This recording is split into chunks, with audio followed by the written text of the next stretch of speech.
Hello बच्चों। यहाँ दिया हुआ है कि two disc each having moment of inertia 5 kg meter square about its central axis rotating with angular speed 10 radian per second and 20 radian per second are brought in contact face to face with their axis of rotation coincides। Clear है? तो समझ में आ रहा है axis of rotation कॉन्साइड करने का मतलब है कि दोनों को एक दूसरे के ऊपर रख दिया गया है। बराबर। Then the loss of kinetic energy in this process. तो देखो यहाँ पे दोनों के अगर एंगुलर स्पीड्स अलग अलग हैं, बराबर है ये, तो दोनों के बीच में रिलेटिव मोशन होगा, यानी ये काइनेटिक फ्रिक्शन एक्ट होगा जो सिस्टम के लिए इंटरनल होगा। लेकिन काइनेटिक फ्रिक्शन अगर एक्ट हुआ तो सिस्टम के लिए चाहे वो इंटरनल हो चाहे एक्सटर्नल हो, एनर्जी में लॉस होगा ही होगा। अभी समझ में हम लोगों को आ रहा होगा कि अगर ऊपर वाली डिस्क पर फ्रिक्शन एंटी क्लॉकवाइज रोटेट कराएगा तो नीचे वाली डिस्क को वो क्लॉकवाइज रोटेट कराएगा, यानी इंटरनल जो फ्रिक्शन लग रहा है उसका नेट टॉर्क अभी भी क्या है? जीरो। अगर नेट टॉर्क अगर जीरो है एक्सटर्नल, तो यानी सिस्टम का एंगुलर मोमेंटम कंजर्व रहेगा। तो अगर मैं इनिशियल एंगुलर मोमेंटम की बात करूं तो इनिशियल एंगुलर मोमेंटम हम लोगों के पास मिलेगा 5 एक का है, मतलब आई वन ओमेगा वन मैं लिख दे रहा हूं। देखिए यहां पे पहले में, चलिए I one omega one plus I two omega two is equals to I one plus I two into omega, because finally तुमसे बोला है कि दोनों के एक्सिस ऑफ रोटेशन हमारे पास क्या हो गए? कॉन्साइड हो गए, यानी दोनों के मोमेंट ऑफ इनर्शिया डायरेक्टली क्या होंगे? ऐड हो जाएंगे।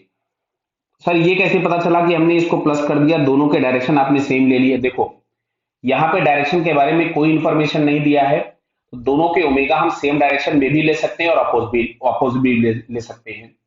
तो पहले हम लोग सेम डायरेक्शन में लेकर के इसको सॉल्व करते हैं। तो यहां से हमारे पास मिल रहा है 5 into angular velocity 10, 5 into angular velocity 20।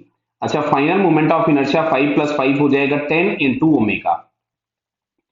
तो ये हम लोगों के पास मिल रहा है 150 इज इक्वल्स टू 10 ओमेगा। तो ओमेगा इज इक्वल्स टू आ गया 15 रेडियन पर सेकेंड। ये कॉमन एंगुलर वेलोसिटी आ गई बाद में।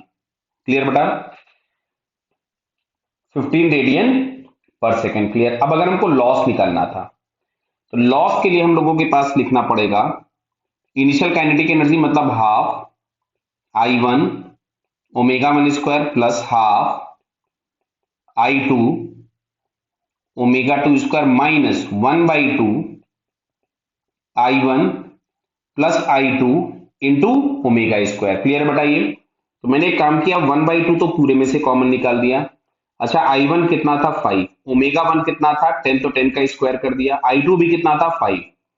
और ओमेगा टू था 20, तो 20 का स्क्वायर हो गया 400 minus I one plus I two हो गया 10। क्लियर है? 5 प्लस 5 कितना हो जाएगा? 10। और 15 का स्क्वायर अगर हम लोग लिखेंगे तो 225। क्लियर? तो चलिए यहां से हम लोग इसको और सिंप्लीफाई करते हैं। तो 1/2 ये हमारे पास आया 500 और ये हम लोगों के पास हो गया 2000 माइनस ये मिलेगा 225 इंटू जीरो। क्लियर? इसको अगर हम लोग सॉल्व करें, ये 2000 आ रहा है बेटा, देख लेना, ये 400 इंटू 5 2000 हो गया।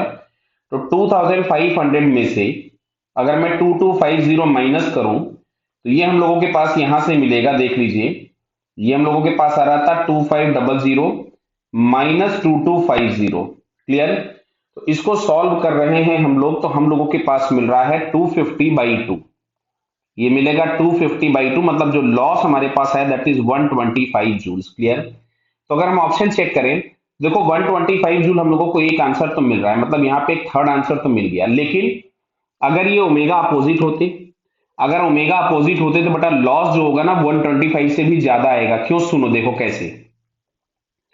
अब की बार हम लोग लिखते हैं I one omega one minus something I two omega two is equals to I one plus I two into omega. Clear? तो देखो बेटा ध्यान से, आई वन हम लोगों के पास 5 था into 10 minus 5 into 20 is equals to 10 into omega. तो ये मिल रहा है 50 minus 100 is equals to 10 into omega. तो ओमेगा इज इक्वल्स टू मिल रहा है -5 रेडियन पर सेकेंड। माइनस मिलने का मतलब केवल ये है कि हम लोगों ने इस वाले डायरेक्शन को जो अपोजिट माइनस ले रखा था, तो नेट रोटेशन है फाइनली वो ओमेगा 2 की डायरेक्शन में। अब सुनो, यहां फाइनल वेलोसिटी आ गई 5, तो आपको केवल चेंज क्या करना है, यहाँ पे ओमेगा की जगह पे हम 5 प्लेस करेंगे, सेम कैलकुलेशन हम प्रोसीड करेंगे और हमको फाइनल आंसर मिलेगा, लेकिन वो आंसर 125 से भी ज्यादा होगा और यहाँ पे 125 से कोई बड़ा ऑप्शन नहीं दिया हुआ है, तो फिलहाल हम लोगों के पास ये थर्ड आंसर करेक्ट हो जाएगा। क्लियर है बेटा? Okay, all the best.